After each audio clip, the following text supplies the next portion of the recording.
যে আপনাদেরকে রুগী হওয়ার জন্য কি করতে হবে, বেশি বেশি উৎসাহ দিতে হবে যেন আপনারা ব্যায়াম না করেন, যেন আপনারা টেনশন বাড়াইয়া করেন, যেন ভুলেও যেন শরীর ব্যবহার না করেন, কায়িক শ্রম যেন না করেন, এবং যেন বেশি খান, বারবার খান, হ্যাঁ, এবং যেন রাত জাগেন এবং টেনশন করেন, এবং যাই করেন নিজের যত্ন নেওয়া যাবে না, নিজের কথা ভাবা যাবে না, ভাবতে হবে পরিবারের কথা, চাকরির কথা, ব্যবসার কথা, বিভিন্ন জিনিস ভাবতে হবে, দুনিয়া নিয়ে, দুনিয়া প্রতিষ্ঠা কী হয়েছে, আপনি কত বড় হইতেন, কত টাকার মালিক হয়েছেন, হ্যাঁ, কতটুকু ধন সম্পদ হয়েছে, কয়টা গাড়ি কিনছেন, কয়টা বাড়ি হয়েছে, হ্যাঁ, বা সোয়াল মেয়ের ভবিষ্যৎ কী, সব কিছু ভাইবা ভাইবা আপনি বিছানায় শীত পটান।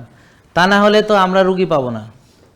তা আলহামদুলিল্লাহ আল্লাহ একটা রহমত নাজিল করেছে আমাদের দেশের উপরে, যে প্রচুর মানুষ এখন রুগী, তা আমাদের জন্য খুব ভালো হয়েছে। তো এরকম রুগী যত বেশি হবে আমাদের জন্য তত ভালো।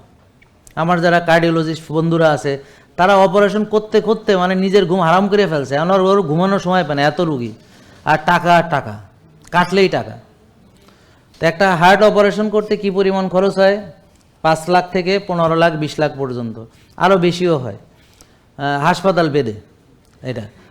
আর বিদেশে আরও বেশি, কয়েক কোটি টাকা লাগে। আমেরিকাতে করতে গেলে 1.5-2 কোটি টাকা লাগে একটা ওপেন হার্ট, বুঝতে পারছেন।